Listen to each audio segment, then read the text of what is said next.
Do you ever watch a really good movie and as the credits roll you say to yourself, I'll probably never watch that again? Well, let's talk about some of those movies today.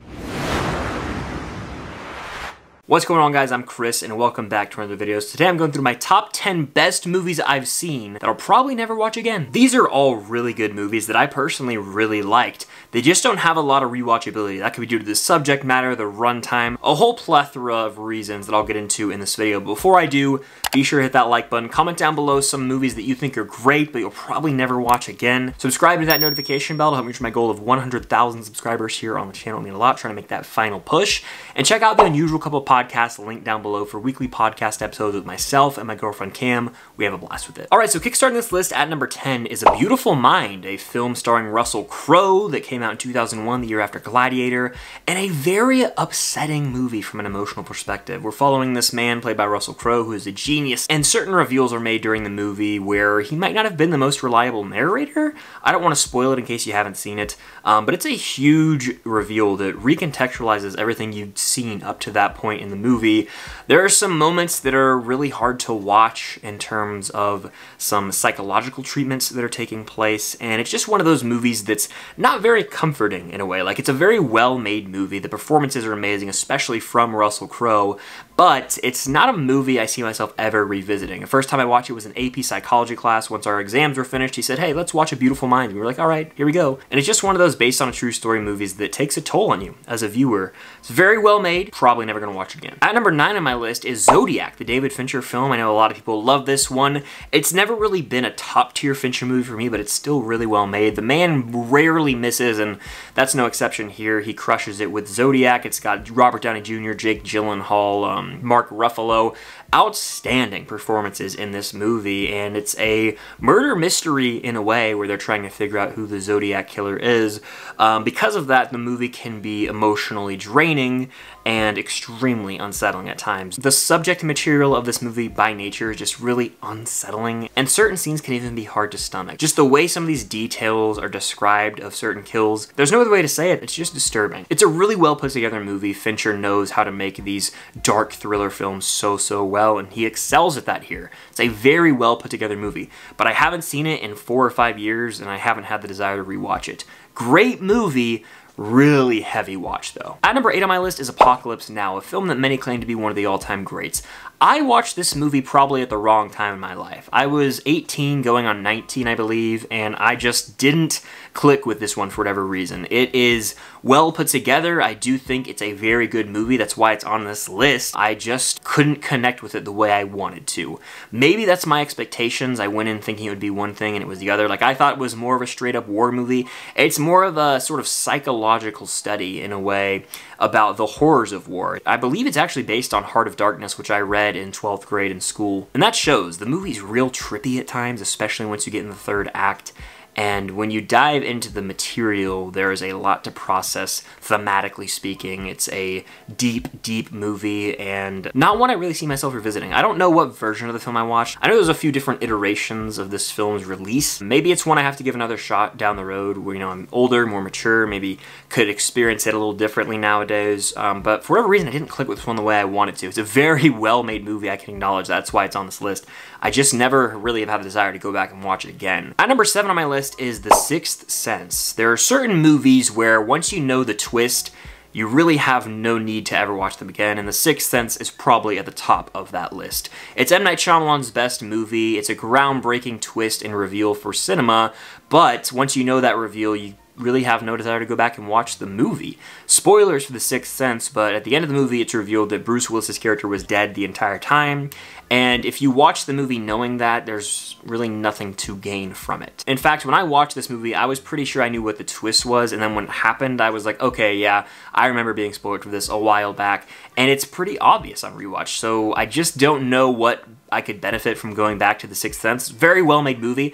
Haven't had the desire to rewatch it in, what, 7 years since I first saw it, and I don't think I ever will, just because that twist was so great, I got that experience. It's almost like watching a sporting event. You don't go rewatch a football game when you know everything that's going to happen. I know that with a lot of movies, I know what's going to happen, I can still rewatch them, but The Sixth Sense doesn't seem to have too much rewatchability, and to me, when a movie has a huge reveal that kind of shakes up everything you know about the movie up to that point, it's usually not very rewatchable. I think Fight Club, I also think Seven, once you know the trick, it doesn't hit the same on a rewatch. At number 6 on my list, I've got American History X, an absolutely brutal movie, but I think it is a must-watch film. The way this film tackles racism in America is extremely effective. The movie does not hold back. It's disturbing, it's crude, it's got offensive language, but it's an important movie to watch to really understand the atrocities of racism in America. It's a disturbing watch. Like, the curb stop scene is a lot to take in, and it's not for the faint of heart. Like, the movie touches on some really sensitive subject matter, but it's done in a way to shine a light on it and hopefully bring awareness to issues in America and the divisiveness during this time period that the film came out. It's a gut-wrenching film, but one that deserves to be seen. It's 2 hours, I believe, on the dot or right over, and it flies by pretty fast. It's a well put together movie, but again, it's a lot to take in, a very mature movie, and one that when it's over you kind of feel dirty inside. So haven't watched this since, and I don't know if I ever will. Bringing us into the top 5, I've got The Green Mile. It's hard to think of many movies that are this emotionally draining in the final act. I mean, I was damn near on the brink of tears near the end of this movie, and it's about a 3-hour-long drama film. It requires a lot out of the viewer. Like, watching this is a mental workout. It's so well put together. It's from the director Frank Darabont, who also directed The Shawshank Redemption. But again, it's not a movie you're tossed it on a Sunday night, like, let's get the family together for movie night. This is not one of those. It is draining emotionally. You go on a journey with these characters, and it's fulfilling at the end. It's a very heartbreaking watch, but it's such a good movie. I just don't think I'll ever be able to go on that journey again. Like, I've watched this movie once. I even ordered it on Blu-ray. I ordered it right after. I don't know if all that disc is ever going to see the player. I like the movie a lot, but I don't know if I want to re-experience this journey. I had it. It was like a special thing when I watched it. I think I gave it like a 4.5 out of 5. But man, it's so much, and it can get disturbing at times. It's very upsetting at times near the end. I don't want to say too much about the film if you haven't seen it, but Green Mile, really one of the more draining films I've ever seen in a good way. At number 4 on my list, I've got Platoon. Now, of all the movies on this list, this is probably the one I could see myself actually going back and rewatching. It's a damn great war film directed by Oliver Stone, but it does portray the atrocities of war and the real horrors, psychologically speaking. It's a lot because of that. I don't know if it has that rewatchability factor, but I think it's one of the better war films to date that I've seen, at least. You know, that shot, I won't say what character, but there's a shot of someone getting shot like this. They parody it in Tropic Thunder, and that is almost damn near the movie poster, I want to say. But Platoon can be really disturbing at times. There's just a lot of mistreatment of humans in this film, and it's not something that's pleasant to watch. It will make you feel icky watching this, seeing soldiers get their hands dirty for the wrong reasons. I've said disturbing a lot, but this movie is. It's a disturbing watch, but I think it's an important watch at the same time, and Platoon is one of those all-time war films that you just gotta see. Not very rewatchable though, and that's why I don't think I'll ever revisit it. As much as I love the film, it's like damn near a 5 out of 5 war movie, but it's a lot, guys. Coming at number 3 on my list, I've got Magnolia. This is a Paul Thomas Anderson film. It's a 3-hour, 8-minute long epic, and it asks the question, like, how close to others' lives are we? Like, the actions of one person could affect so many different people, and we see that on display during this movie. It is weird, it's wacky, it's big, it's ambitious, but I dug it. You know, Philip Seymour Hoffman's outstanding here. You've got Tom Cruise, Oscar nominated in this movie, playing this almost crazy cult-like leader. So there's just a lot going on here. It's a little weird at the end, like up to interpretation even. You almost have to do some research when you finish this movie and look into the meaning of a lot of things. Because of that, it's not one I see myself revisiting a lot. I do think it's a masterfully made film, a 4.5 out of 5 from PTA. He can really do no wrong, at least in his early films, because I have issues with some of his later ones. But Magnolia, outstanding movie across the board, from the directing, the writing, the acting. You can't really argue with that. I also own it on Blu-ray. I don't know if I'll watch it again though, and it hurts me to say, but right now I just don't see myself going back to this one ever. It just takes so much out of you to watch this movie, and that 3-hour, 8-minute runtime certainly doesn't really help its case. My runner-up is One Flew Over the Cuckoo's Nest, the Best Picture winner and one of the few movies to win the Big 5 at the Oscars. I gave this movie 5 out of 5 stars on Letterboxd. It's one of the best made films ever, no denying that, and Jack Nicholson gives his career best performance here, at least in my opinion. You'll go on a complete emotional journey in this film. There are moments that had me laughing out loud, moments that warmed my heart and left me almost on my feet cheering, but also there's moments of disgust, anger, hatred even. Like, I felt real anger towards one of the characters in this film who is just so despicable and evil. It's also got an all-star lineup, obviously headlined by Jack Nicholson, but Danny DeVito has a role in here. Christopher Lloyd has a role in here. Like, a lot of guys who would go on to become big stars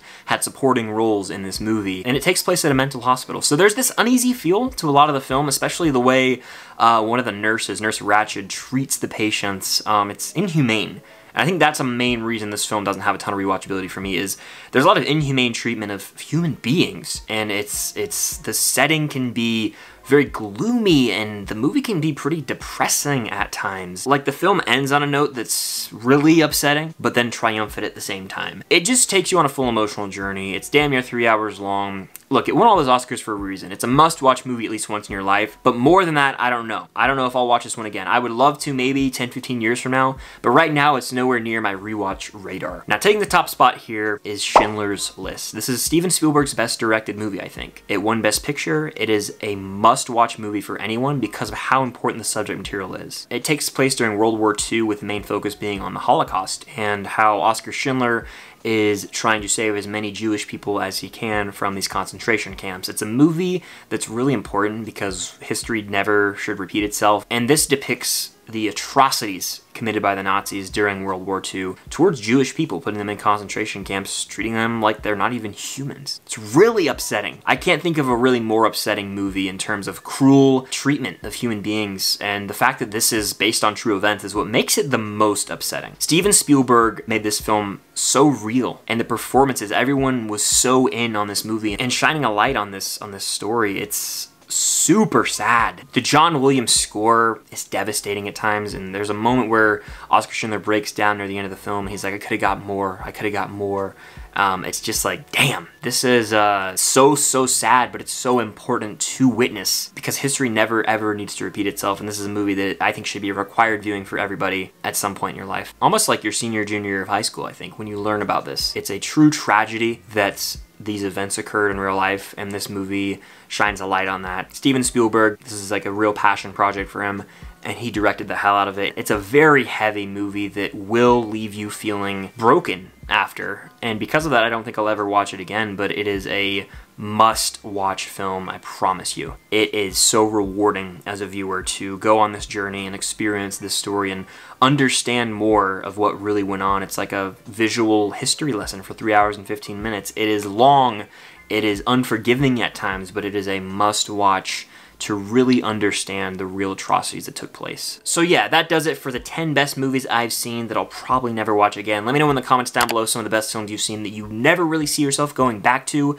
Hit that like button, subscribe, and hit that notification bell to help me reach my goal of 100,000 subscribers here on the channel. It means a lot. And stay tuned for more content coming very soon, but until next time, I'll see you guys later.